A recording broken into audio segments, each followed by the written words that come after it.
Chapter 9 The Other School. That Monday morning, the minute Gentian and Kay had slipped into their seats, they looked to see if Miss Todd had kept her Sunday face, the face that was so alive. But alas, she had not. Now she was her school self again, brisk and businesslike, but the aliveness was gone. She began the morning with an arithmetic example, the same for all, and those who get the correct answer in 5 minutes shall have turns in making up problems for the class, she promised. That will be interesting, won't it? Now, although Gentian had been hearing the language of this adopted country for more than a year, she was still slow at understanding when anyone spoke as briskly as Miss Todd always did speak in school. I must tell you that Gentian was a little slower at everything than Kay. It was not that she did not think as much and as truly, it was that she did not think so quickly. And now she knitted her brow over the very wording of the example that Miss Todd had dictated.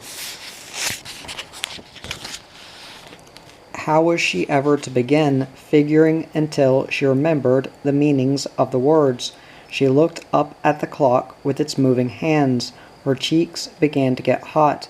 She glanced worriedly across at Kay, but he, all unaware of her trouble, was bent over his paper, his pencil moving surely and swiftly. If he had understood, why couldn't she? On the way back to her paper, her eyes met Miss Todd's inquiring ones. "What is it, Gentian?" Miss Todd asked.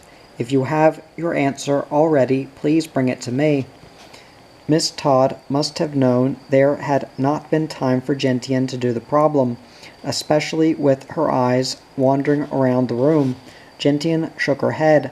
"I suppose that gesture means that you have not the answer yet," Miss Todd said. "Then please attend to your work as the others are doing." Gentian looked dutifully down at the paper on her desk, but now she found that even the meanings of the few words she had understood when she took them down had left her. The figures and letters danced crazily all together back and forth, and up and down, on the yellow scratch paper. Her cheeks were getting hotter and hotter, for she felt that Miss Todd was still watching her. It seemed hours to Gentian before the given 5 minutes were up, but Miss Todd's words then filled her with dismay. They were, "Now all put down your pencils, please, while Gentian gives us her answer." Gentian looked at Miss Todd with doubtful surprise. Didn't she know that Gentian had not made one mark on her paper? Hadn't she been watching all the time? Yes, Miss Todd's expression told Gentian that she knew. Well then, why? Gentian dropped her head now in the shame that Miss Todd thought it well for her to feel. "I haven't got the answer," she said in a low voice. "I don't understand." "Don't whisper, please. Stand up and repeat what you muttered, loudly enough for me and your schoolmates to hear." Gentian stood up by her desk. "I have not got an answer. I have not done the problem. Not done it at all. Not even begun. No, not even begun." Miss Todd was silent at that, and all the children held their breath. "How many have done the problem?" she at last asked. Several pupils raised their hands, and Kay was among them. "You see," Miss Todd said to Gentian, "many of the others have finished, while you haven't even begun. I know, of course, that you are slower, but you might at least have tried." Again she was silent. Gentian stood still. She was looking at her sandals, for she had not the heart to look anywhere else. What were they all thinking of her? And Kay, oh, how ashamed of his sister he must be. Miss Todd, out of her silence, came to a decision. "I must do with you then, Gentian, what I have not had to do with another child for years. It is an old-fashioned punishment, and quite out of keeping with my modern methods, but I can think of no better way to impress you with your lack of cooperation. You must wear a dunce cap. and stand in the corner here behind me for half an hour." A giggle went round the room, but Miss Todd's swift glance sought the gigglers out, and the school was as silent as before. Then she made the high dunce cap, very quickly and expertly, from an old map that she took from a drawer of her desk. She pinned it into shape with pins from another drawer. Then she beckoned Gentian to her, and when Gentian got there, her eyes still on her sandals, her cheeks a hot poppy red with shame, Miss Todd fitted the dunce cap down on her bright fairy gold head. That done so snugly there was no chance of it tumbling off. Miss Todd turned Gentian about by the shoulders and gave her a gentle shove toward the corner. How Gentian found the corner safely I do not know, for her eyes were quite blurred with tears that she was steadfastly winking back. Now Gentian heard Miss Todd say to her other pupils, "You are not to stare at Gentian any more. Kay may stand and give us his answer." Gentian very well knew that Kay's pleasure in being so chosen was entirely spoiled by his shame and sorrow for his sister. Her shoulders began to shake, and 2 tears escaped her hardest blinking and rolled down her cheeks to splash on the faded blue of her dress, and add to its dimness. "Oh, I mustn't cry out loud," she said to herself. "Kay would never forgive me. I must stop. Now Gentian, in spite of all her gentleness, was a brave little girl, and using all the braveness that was hers, she did manage to wink her tears away. The minute they were gone and her eyes were clear, she instantly forgot all her trouble in her utter surprise, and what had happened.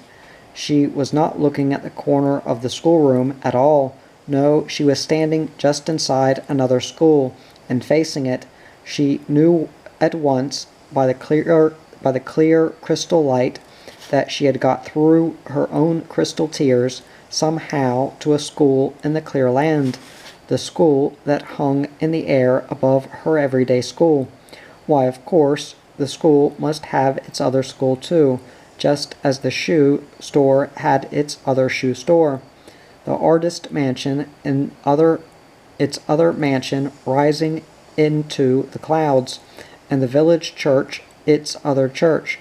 But she had not thought of that before. This other school was very different from the school she had just left back there. Its walls and roof were nothing but delicate green vines and white starflowers growing on trellises. It was just a big arbor with a grassy floor, and the pupils were sitting about, cross-legged on the ground. The teacher, though, sat at the end of a low green garden bench, and she was helping a little clear child, the youngest in the school, with a problem. He was on his knees beside her on the bench, leaning against her shoulder, watching the figures she was making on the tablet in her hand. That was why, just at first, Gentian did not guess that she was the teacher at all, for in her own school no one would think of leaning against Miss Todd in that happy, carefree way. But the minute the teacher spoke, Gentian knew that she must be the teacher, for her voice had such sure, clear authority. She was looking at Gentian, a little surprised, perhaps, to see a human child standing there in her arbor school. "What is it, little girl?" she asked. "Do you want something here?" Gentian did not answer quickly. I have told you she was apt to think slowly, but that was not her only reason for forgetting to answer promptly now. This teacher was so lovely. Her gown was yellow and fell from her shoulders in soft folds and trailed out on the grass beside her like a long, wide sunbeam. Her soft golden hair was braided in 2 thick plaits that lay down her breasts and hung far below her knees. Around her brow was a shining circlet of star flowers, violets, and hepaticas. hepaticus, and that brow, because she was a clear person, was shining and wide. If you had suddenly broken out of your school into its other school in the air, and found a teacher there, all made up of light, would you have remembered to answer her first question promptly? I think I would have done just as Gentian did, and gazed wide-eyed. But when Gentian did remember, she said, "Oh, excuse me, please. I am sorry. I am so slow. I don't want anything." "You don't want anything," exclaimed the teacher. "Are you sure?" Gentian laughed then, her merriest laugh that so few people ever heard. "Well, yes, of course, I want lots of things. I want my father to find us, and I want my mother to have a new frock. I want the wind boy to get his mask back, too. Oh, I do want many things. But don't you want anything that we can give you here in this school?" asked the teacher. "You must have come for something. I want to be not so slow at problems, but perhaps I was born slow and nobody can help me there." At that the teacher laughed, and all her pupils laughed, gaily, musically. "Of course, you're not born slow. What a quaint idea! And that is just why you have come to my school, then, to learn to think quickly. What is the problem that is bothering you at this moment?" Gentian went to her and showed the paper, which she had kept in her hand. "Here it is," she said. "I can't even understand the words. It is the very problem we ourselves were doing when you came up. I am helping little Basil here with his because he is so small." Then the teacher turned to her school. "Which of you would like to help the little human?" she asked. All the clear children were eager to help Gentian, and they raised their hands to say so, but one little girl, away at the farther side of the arbor, held up a little stone in her hand and smiled at Gentian. It was Azil. The teacher saw the special friendly smile and the keepsake. "I see that you know Azil," she said, "so she may be the one to help you." Azil rose quickly and came across to where Gentian was standing. The playmates were glad to be together again. At once they sat down close to each other on the grass and looked at Gentian's paper. "What is it that you can't understand?" Azil whispered, so as not to disturb the other children who had now gone back to their work. "Well, it's the words first. What do they mean?" Now, it is not easy for a little girl of Azil's age to explain the meaning of words, no matter how well she understands them herself, but Azil tried hard, and here, in this bright quiet, Gentian found that the meanings of the words were coming back into her mind all of their own accord, anyway. "Oh, I understand now," she said suddenly. "I see it all. I'd like to try finishing it for myself, I think." "All right," Azil agreed. "I'll do mine at the same time, and we can compare answers." So each little girl bent over her knee and worked out the problem without help, and when they were done, the answers were the same. The teacher came over to look. "Yes, yours are both right," she assured them, "and Gentian has made her figures so round and clear that we might all take a lesson from her. I would be very proud to have you for a pupil of mine." How happy Gentian was. "Oh, I wish I were a pupil of yours," she cried. "Well, even though you belong in the school down there," the teacher assured her. "Still, when things get too difficult, you know you may come up to us, where you can do your best in bright quiet." "Oh, I shall never dread school again then. We are going to dance now. Would you like to stay a while longer and dance too?" "But I don't know how. Mother hasn't sent us to dancing school." "Oh, it's not that sort of dancing at all. You shall see. Only stay." "May we have a circle dance today?" begged Azil. "Oh, may it be a circle dance." The teacher nodded. All the children then joined hands in a circle. But how shall I tell you of that dance? It was in the clear land, you see, and no dancing was ever like it down here. Gentian's silver sandals helped her a great deal, of course. They were so light, and in the clear land they could climb the air, remember?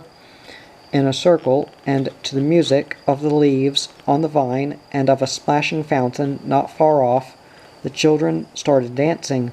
They danced away out of the arbor, over a meadow, tranquil in the crystal light, to the music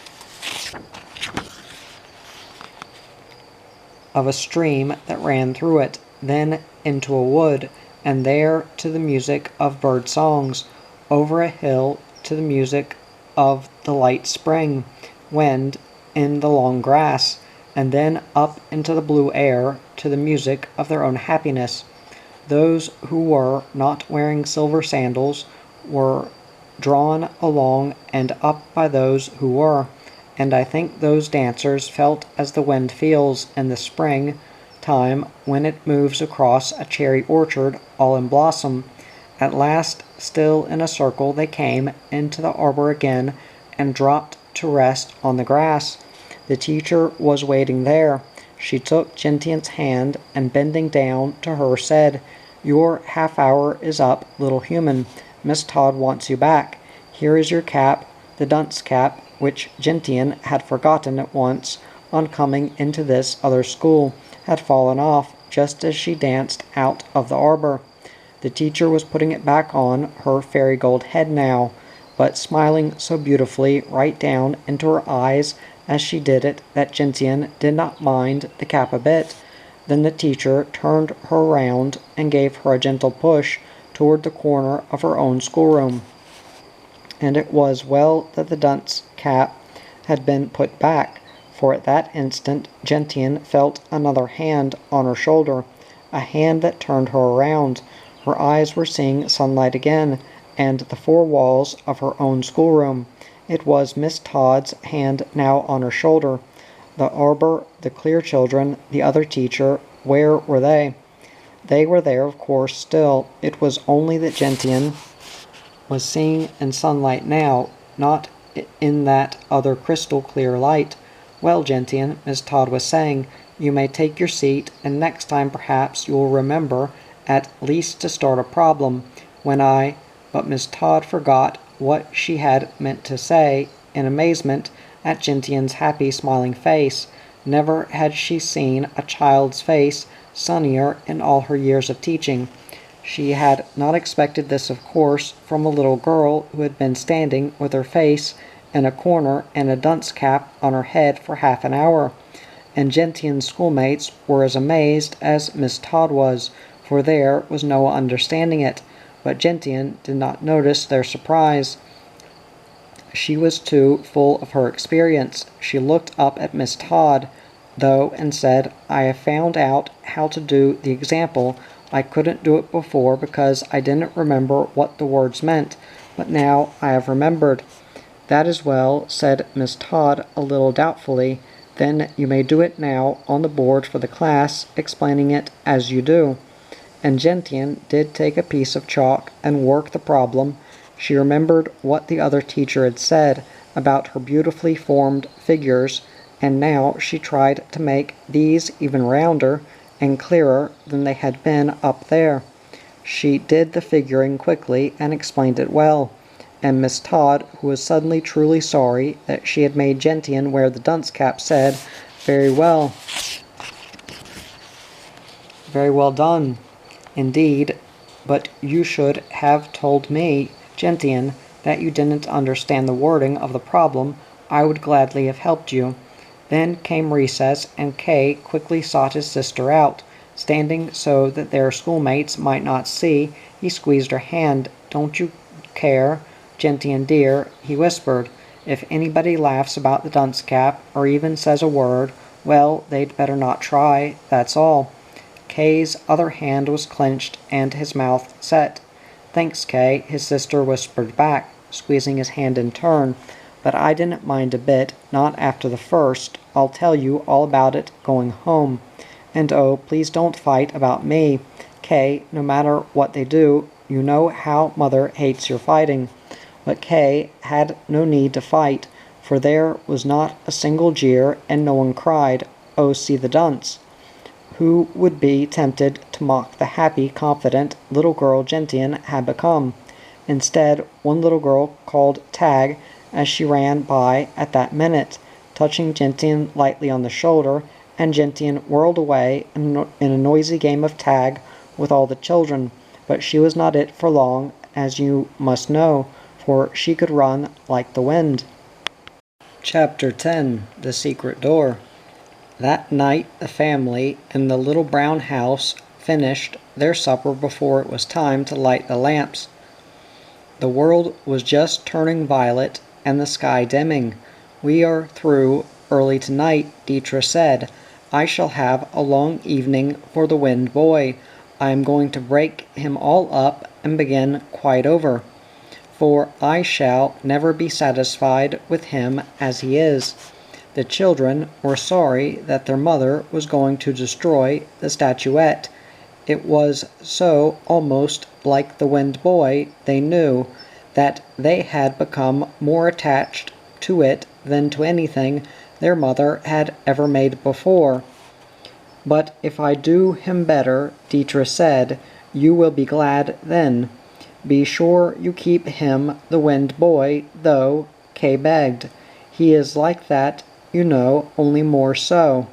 Dietrich laughed at that, but in her heart she knew that Kay was right. "Yes, I will keep him the same boy," she promised, "only I will make him truer." Then she ran upstairs to bring down the statuette.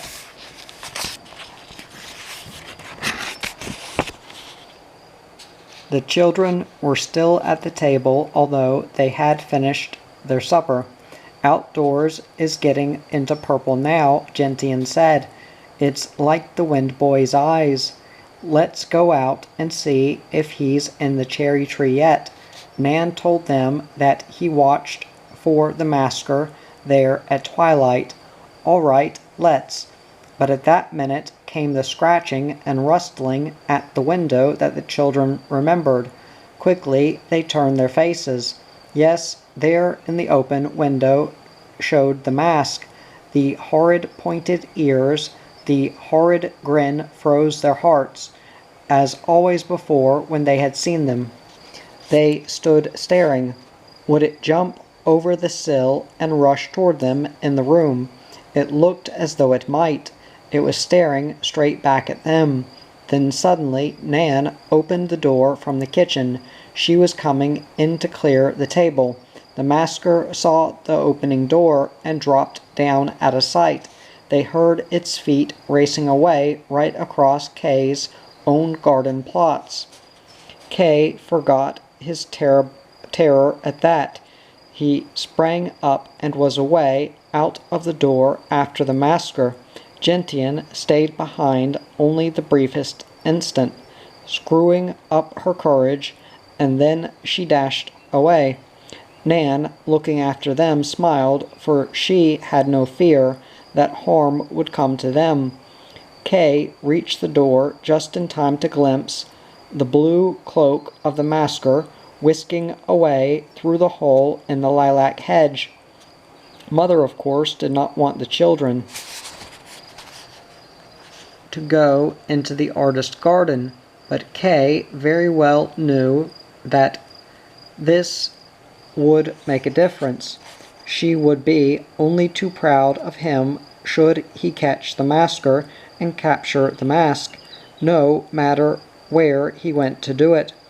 Seen from behind, and while it was running away like this, the masker was not terrifying at all. Far from it. It was just a slim little figure, no taller than Kay himself, in a blue cape to its heels. Gentian was through the hole in the hedge almost as soon as Kay, and by the time he had reached the sloping, long, green terrace running right up to the artist's front door, she was quite up to him. but the fleeing masker was far ahead, already on the broad gravel drive, running for dear life. Well, it must turn about when it reached the house, and go in some other direction. Then they would have it. They ran on. But the masker did not turn back when it reached the house. No, it dashed on and around the corner, and was lost to the children's eyes. To their delight, they heard the whir of wings, and saw the wind boy a little way above them, flying fast through the purple twilight. Oh, splendid, he'll catch it surely, the children thought, and followed on. But the wind boy did not catch the masker that evening, nor did the children, for a strange thing happened. The wind boy had followed around the corner and overtaken the fleeing masker. He had no thought of failure now, and glided to the ground, reaching a hand to seize the mask. Then suddenly the masker turned about, just escaping his hand, pushed behind a syringa bush that grew against the house, threw open a little low door in the wall, and was gone. The wind boy stopped stock still, amazed. Well, he knew that he could never open a door down here in this land. His were a wind boy's hands, strong and useful enough in his own clear land, but quite helpless with anything so heavy as this door. When Gentian and Kay came running up, his face was clouded indeed. "Where did it go?" Kay cried. "In at the door behind the syringa bush," the wind boy said with deep disgust. "Right into the house." "Yes, right into the house, of course, else I'd have got the mask at last. I never came so near it before." Kay was troubled. "It'll frighten Rose-Marie then," he cried. "Oh, she'll be terribly frightened." Then he turned and ran. The wind boy and Gentian had no idea what he meant to do, but they followed to see. Kay was set on doing a very brave thing. He ran around the great house and up the wide, shallow marble steps to the front door. There, standing in the twilight, a determined little boy, he pulled the bell. Gentian and the wind boy followed him. They would stand by. The door was promptly opened by a maid-servant. She stared down at Kay, surprised. "What is it? Why do you come to the front door?" she asked with curiosity. A child at the great front door was the last thing she had expected to find. "Please," said Kay, "that masker, you know, the horrid thing with long ears and a queer mouth, well, it has just now gone right into your house. It will frighten Rose-Marie." The maid squeaked like a frightened mouse, and jumped out beside them. "Then not a step, I'll stir back till it's out of it again." "But Rose-Marie will be frightened," Kay gasped. "She may be frightened now. You must go to stop that." I do not know what the maid would have done next, had the policeman at that minute not come up the steps to find what the trouble was about. He had seen the children at the artist's front door, and felt they did not belong there. "What is all this?" he asked, for he had heard Kay's words. "What will frighten Miss Rose-Marie?" "The masker," Kay answered, turning around, glad now of the policeman's interference, and not a bit afraid. "It came to our window, and we chased it. We followed it right up to the house here, and then around to the side. It ran in at a door behind the syringa bush. There, the wind boy saw it go in at the door." "There isn't any door behind the syringa bush," said the maid. "You must be dreaming." "And who saw it?" asked the policeman. "The wind boy. He came flying past us over our heads, and got around the corner first. That is why he was in time to see it go in at the little door." "Where is the wind boy now?" "Why, right here by Gentian." The policeman looked down at Gentian, but he did not see the wind boy. His eyes were not nearly clear enough for that. He stared at Kay and Gentian very suspiciously then.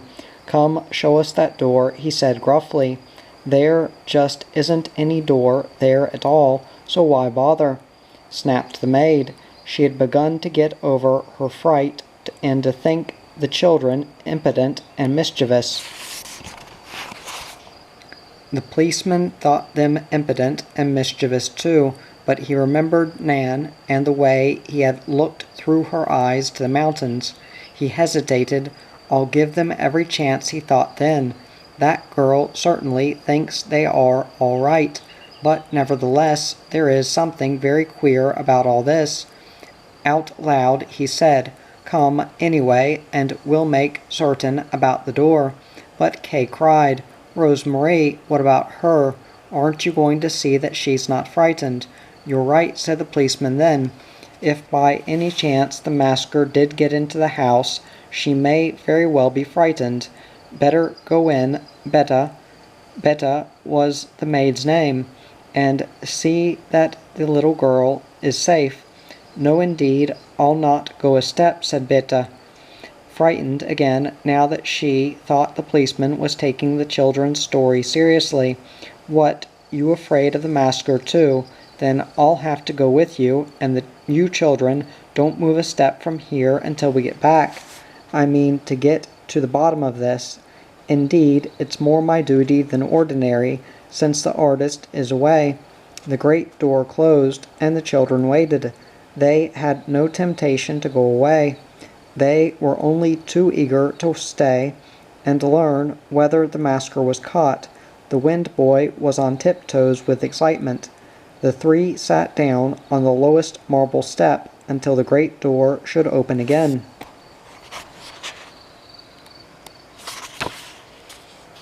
But it was a long time before the door opened. The artist's house was a very, very big one indeed, and there were many rooms, corners, passages, and closets into which the policeman had to look to make sure that the masker was not hiding. He was rather cross when at last he did come out, for against his reason he had hoped to get his hands on the masker at last, and so win the artist's praise and reward when he should come home tomorrow. "Well, youngsters," he said shortly, "come now and show me that wonderful door that probably isn't a door at all. Miss Rosemarie is busy at her lessons, safe and quiet as you would be if your mother took proper care of you and kept you out of mischief evenings. Where are you, anyway?" For he did not see them just at first in their place on the low step, but Kay had jumped up. "Our mother does take proper care of us," cried Kay. "We just followed the masker to catch it, and that was all. She would want us to do that." "Likely enough," answered the policeman, striding down the steps. "But step lively now, and show us that door." So Gentian and Kay and the Wind Boy led the way around the house to the syringa bush. Of course, Betta and the policeman could not see the Wind Boy, although it was his hands that parted the sweet-smelling white blossoms that brushed the hidden door. The policeman and Betta thought it was just a little wind stirring on the edge of night that did it, but even when the flowers were parted, they could not see the door. Even Kay and Gentian could not see the door. Kay and Gentian were startled. Had the Wind Boy made a mistake? And what would the policeman think about that? Oh, he would mistrust them more than ever now. He would think they had lied. They were troubled indeed. But the Wind Boy said, "Push against the wall right here." That's all the masker did, and it opened just as easy. Kay thought it would be too silly to push against the wall where the Wind Boy was pointing. It seemed so much like all the rest of the wall there, just wall without a sign of a door. The policeman could not hear the Wind Boy's voice. He only thought to himself, "The wind is rising a little." He began to laugh, not a very pleasant laugh, for now he thought he had found the children out. They were truly, in his words, bold ones and mischief makers.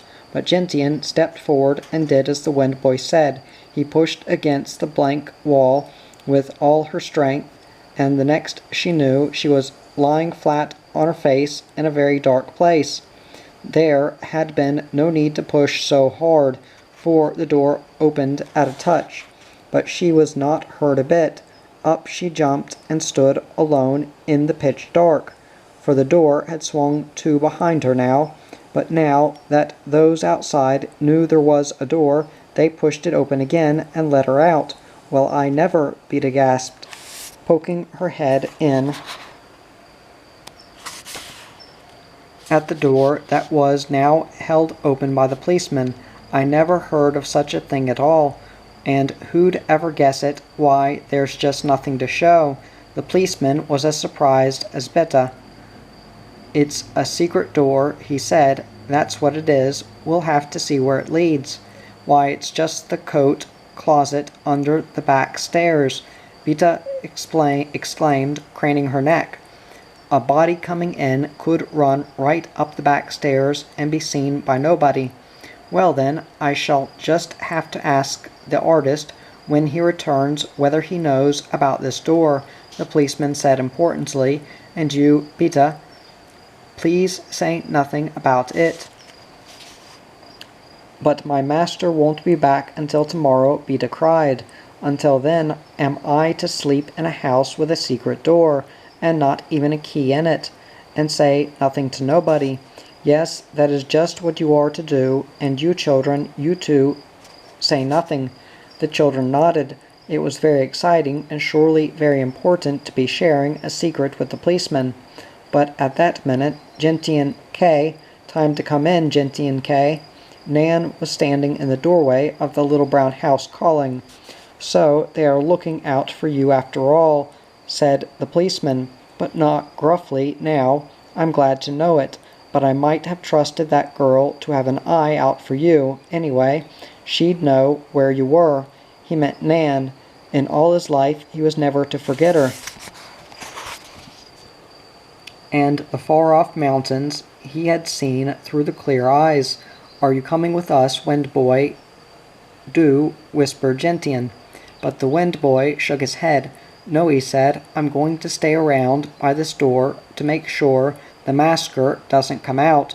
Oh, if I had only caught it! So Gentian and Kay had to run home without him, for Nan was calling again. When they had gone, the policeman said to Beta, "You'd better go in too, or the other maids will be asking you all sorts of questions. I shall stay here a bit to think things over." Beta went reluctantly and grumbling, but not daring to disobey the policeman.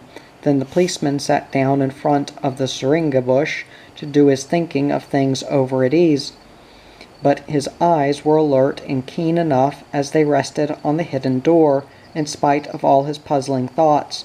Beside him, waiting too and watching, sat the Wind Boy, cross-legged, his purple wings folded down his back. But the policeman knew nothing of the Wind Boy. Now and then he did hear the rustle of the Wind Boy's wings as he changed his position a little. But if he thought about the sound at all, it was to him just the night wind among the syringa flowers. So the purple twilight fell deeper and deeper all around them, until they were just the faintest outlines in the dusk. But as the purple deepened, the policeman staying on so stolidly there in the gathering dew, forgot to puzzle about the masker and the secret door. He had fallen to thinking about Nan instead, that strange girl who had come to work for the foreigners in the little brown house. It is not every day you can see far-off purple mountains just by looking into a girl's clear eyes, and the Wind Boy was thinking about Gentian. What a brave little girl she had been to run after the masker. Kay was brave, of course. Boys had to be, but Gentian was brave because she had promised to help him, the Wind Boy. He was sure of that. So the policeman and the Wind Boy thought their thoughts without interfering with each other, in the purple twilight, on watch at the secret door. Chapter 11. Gentian at the Loom. When the children got back to the little brown house, they found their mother beside the lamp and the bowl of tulips, working with the plastilina. Already it was beginning to take shape again. They stopped by her shoulder to watch. She hardly knew that they were there. However, she was so absorbed in what she was doing, and because they wanted the work to go well just as much as she did, and because they knew that if they spoke and called her mind away, she might do no more than that night, they said not a word, but after a little quietly turned aside, Kay settled down to a book. He was reading A Story of the Sea, and Gentian ran softly up to Nan's attic room. Nan was sitting in the open window, mending one of Kay's stockings. Beside her was a heap of brown and black stockings belonging to both the children, and a torn frock of Gentian's. Nan was holding her work close to the window to catch the very last ray of light. She looked up at Gentian and smiled a greeting. She knew very well what Gentian wanted, for each night that Nan had been here Gentian had come up to look at and touch the starry brightness night robe. So now Nan said, even before Gentian had asked permission, "Yes, you may open the drawer and take it out. Oh, and may I bring it over there by the window?" "Yes, do." So Gentian pulled out the top drawer in the chest of drawers, and that to her was something like opening a door into the night sky. The night robe lay folded there, so blue and starry. Gentian lifted it out with her fingertips. She had to look to make sure that there was anything there but air. It was so light. Slowly and carefully, that its trailing, wisping folds should not sweep the floor, she carried it over to the window and the last light of day. There she sat down on the floor at Nan's knee and held the wonderful robe in her lap. Her face, as she bent above it, was full of delight and wonder. Nan put by her darning to watch Gentian's face, so full of rapture, but Gentian was too lost in the happiness of gazing at the starry brightness to know that Nan was looking at her. At last, in spite of her delight, she sighed, but ever so softly. "What is it, Gentian?" Nan asked in words almost as soft as the sigh. "Oh, I wonder if I shall ever have anything so beautiful." Nan did not answer at once, but stayed looking down into Gentian's lifted blue eyes. Then she said in a matter-of-fact voice, "Anyone who has a nightgown like this has to make it, Gentian. I do not know whether you could learn to make it, but I think you might. But where would I get the starry brightness to make it of?" "Why, you would have to make that starry brightness." "That is what I meant." "Well, I could hardly do that." "Why do you say so? Wouldn't you like to try?" "How could I try?" "Trying is the easiest end of it. It is the doing that will tell." Gentian was gazing up at Nan with hope and delight now in her blue eyes. "If you want to try right away now tonight, you will have to go through into the other house, the one above this one, remember? For the starry brightness cannot be made down here, not without giving a lifetime to it." "Do you mean that little brown house we saw just above ours in the crystal light, that day with the wind boy? I am to go up there." "Yes, a young woman who lives in that house has promised me that she will help you with the making of a little starry brightness robe just for you. This morning, when I was tidying my room, I suddenly saw the way up into that other house. There I found her, and we talked about you and the way you came at night to see my starry robe. And she herself said she would ask the great artist, their great artist, you know, to set up his loom for you. She is expecting you now. Oh, how kind she is! But what has the great artist to do with it? He has the loom and the colors, so it is to his house you must go, if you are to weave the starry brightness. Run through now to the other house, and the kind young girl will take you."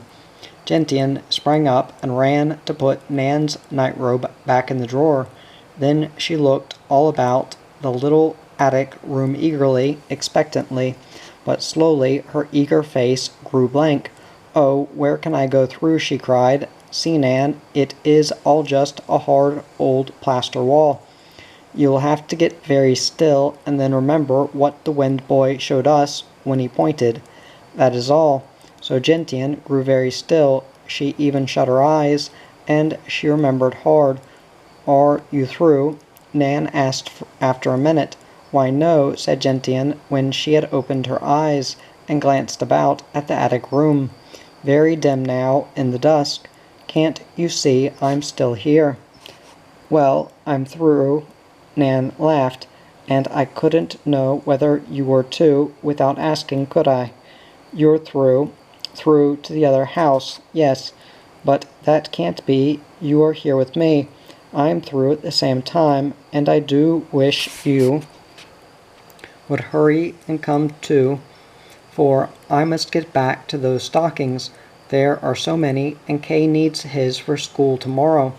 Gentian was almost in tears. She believed Nan when she said that she was through into the clear land, although she could not understand how that could be when she saw her here at the same time.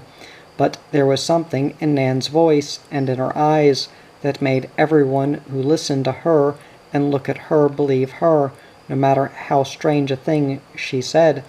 "But what can I do to come through too?" Gentian begged. "Grow still." "I am still. I don't mean that kind of still with your body. I mean deep still with your heart." So Gentian tried again, but how was she ever to grow deep still when she was so excited? "Deep still, deep still, deep still," Nan said to her, softly, over and over. And when Nan's voice stopped, Gentian had grown deep still, and there she was, through into the other house.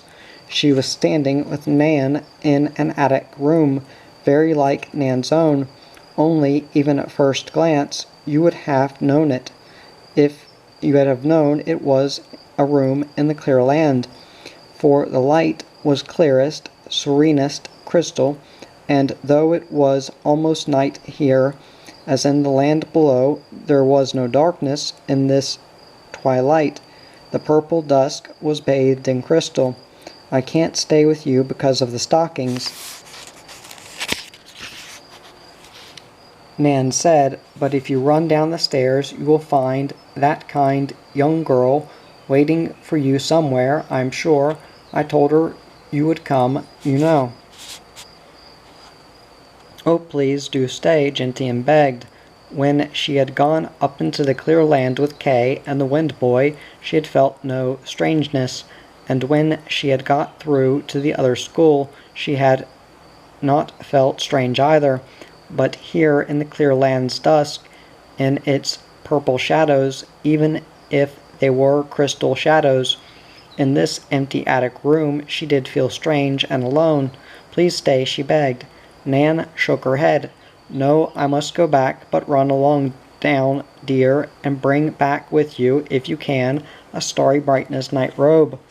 At mention of the starry brightness night robe, Gentian forgot her strangeness. She stood on tiptoe to kiss Nan's cheek, and then without another word she ran out of the room and down the stairs. In her own house the stairs would have been quite dark by now, but here in this other house she could see well enough in the shadows.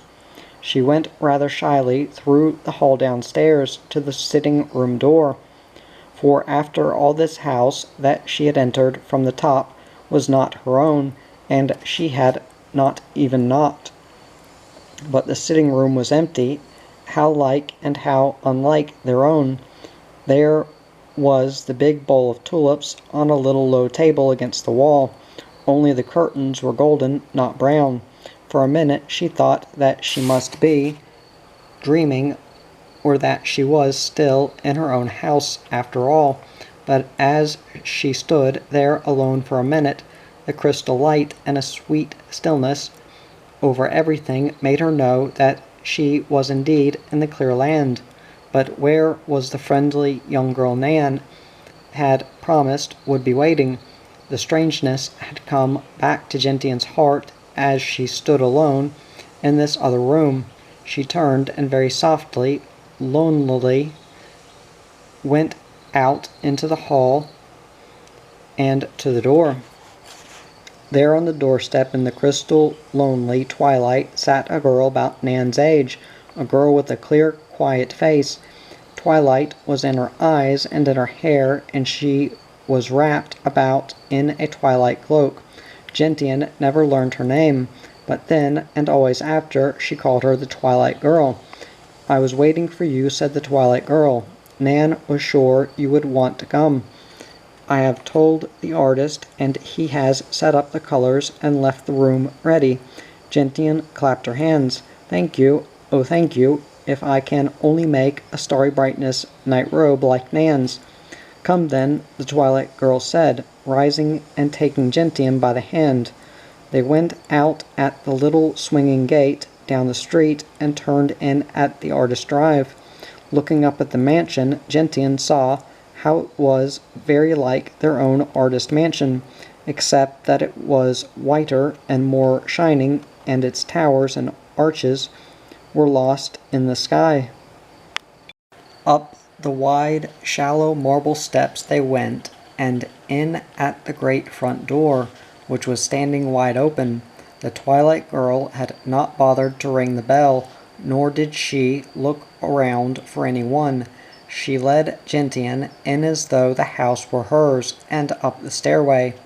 At first Gentian felt a little shy about coming into the great artist house, but then she remembered how Nan had told Dietra that children were free to go in and out of the great artist house, just as the wind was free to blow in and out, and she felt strange about it no longer.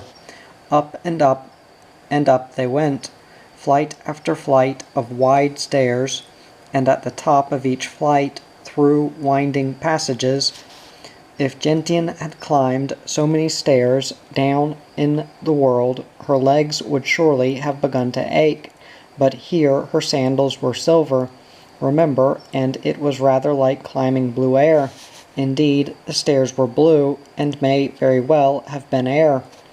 Down one long passage she saw the great artist himself, pacing back and forth before a row of windows, opening toward the twilight mountains. He was very tall and very noble, and dressed in a flowing silvery robe. His head was bent as he paced, or turned away toward the windows, and so he did not see Gentian and the Twilight Girl, or know that they had stopped to gaze at him. "He is planning his work," the Twilight Girl whispered, and Gentian remembered how her mother, when she was planning a new statue, would pace back and forth in the same way. After that they climbed a very steep, narrow flight of stairs that ended in a tower room. The windows all around were opened outward, and when Gentian stood in the room, she felt that she was standing high up in the sky, where it turns to blue, only now it was the soft blue of evening. By one of the windows a little loom was set up, and before it stood a stool. "Sit here on the stool," the Twilight Girl said, "and I will show you how to begin." So Gentian sat down on the stool before the loom. Her feet did not touch the floor, and the Twilight Girl smiled at that. "You are, after all, a very little girl to be sitting at this loom," she said, "but it will do no harm to try, and Nan thought you could make the starry brightness, even if your feet wouldn't touch." How grateful Gentian was to Nan for so believing in her, and when the Twilight Girl had shown her how to handle the colors and how to set to work, she said to herself, "Oh, it's much easier than I thought it could be. I know I can do it." Now, the Twilight Girl said, giving all the colors into her hands. Try. But Gentian hardly had to try. She could do it right from the first. Very swiftly, under her hands, starry brightness began to grow, and very soon she found that as she worked she could think too, and she went on thinking her thoughts while her hands flew.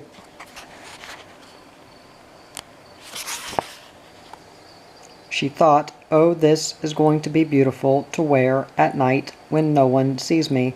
I want to wear it in the day.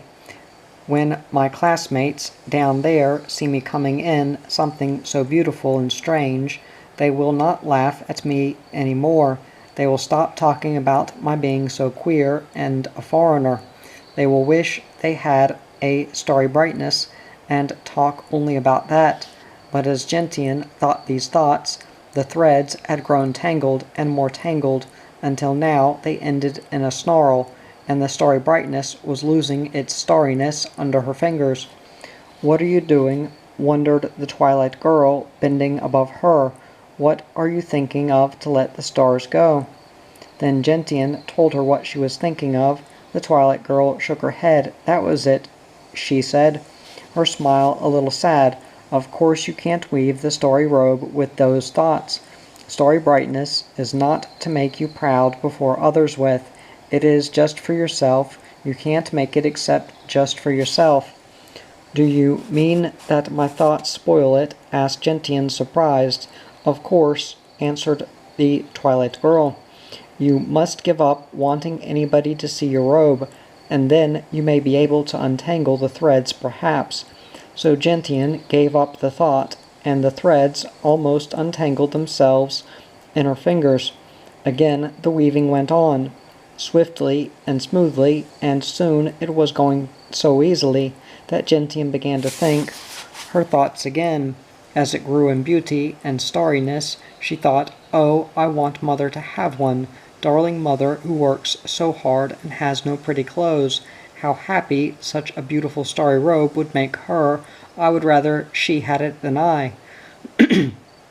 But the threads were getting tangled again, and the stars no longer forming. "What are you thinking of now?" the Twilight Girl spoke softly, bending at Gentian's shoulder. "Something is wrong. See, there are no more stars." Gentian told her thoughts. The Twilight Girl's smile was not sad now, but it was grave. "That was a nice thought, Gentian," she said, "but this kind of a robe each one must make for oneself. No one can do it for another. You must make it yours in your thought, or it will not come right."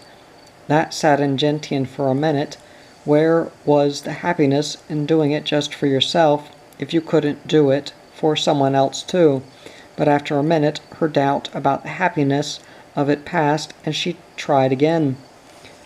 Then the stars came quickly and flowingly, and the blue, under Gentian's flying fingers, trembled and grew deep into a sky, and Gentian thought, "It isn't every little girl of 8 who could make a thing so beautiful. I must be different somehow from most other children." But hardly had the stars at this thought begun to dim, before, without noticing, she stopped. "No, no," she said out loud. "It was the artist who set up the loom for me."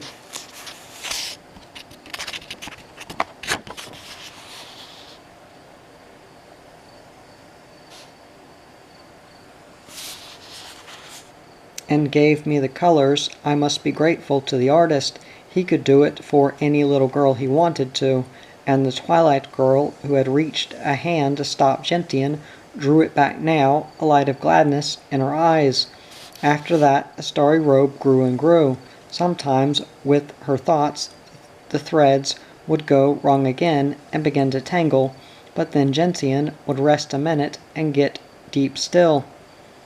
After that her thoughts would change, and all would be well. And soon those times ended altogether, and it was smooth work and swift. The starry brightness had grown almost large enough now for a night robe for Gentian, and it lay on the loom like a piece of the night sky. It was then that the great artist came up to the narrow steep stairs into the tower room, and stood behind Gentian, looking down at her busy fingers. But Gentian had not heard him, so softly had he come. The Twilight Girl stood back so that he might see all. He nodded and then stayed still, watching. Soon all the thread was used, and Gentian turned to look up at the Twilight Girl. When she saw the great artist above her, there in his silvery robes, she got down from the stool and stood before him, awed and happy. "You have done well, little human," he said in a voice the sound of which Gentian could never afterward remember. Perhaps Gentian should have thanked him then for having set up the loom for her and letting her come up to work on it, but she was too much in awe of him to say anything at all. She could only smile up into his deep eyes and be still. Then he stopped, and taking the starry brightness from the loom, handed it to her. She gazed her thanks out of her blue gentian eyes as she held the starry brightness against her breast. The Twilight Girl took her hand and led her away down the stairs. When they got back to the little brown house, the Twilight Girl said gently, "Run up the stairs now, Gentian, and back to Nan, who is waiting. It'll be easy enough for you to find the way through to the earth with that starry robe in your arms. Everything will be easier." She bent down and kissed Gentian on her cheek, a cool, kind kiss. "The great artist was pleased with you. You should be very happy," she said. "I am very, very happy," Gentian answered, "and oh, I thank you." The Twilight Girl shook her head, smiling. "You did it all, every bit yourself. Nan will know." So Gentian ran away up the stairs, and when she opened the door into the attic room, she knew that she was back in her own world. For there was dark at the window, and Nan was sitting by a lamp, finishing the last stocking. Gentian ran to her and threw the starry brightness in a heap into her lap. How Nan's face shone then! Yes, I think it outshone even Gentian's. "Now I will sew it up for you," she said, "and tonight you shall sleep in it." "Oh, will you, and may I?" Gentian clapped her hands. So, under the lamplight, Nan sewed up the starry, filmy gown, while Gentian knelt on the floor at her knee, and watched. When it was done, she handed it to Gentian, and said, "Now run away to bed before your mother remembers to send you. That'll be a fine surprise for her." For once in her life Gentian was only too eager to run away to bed.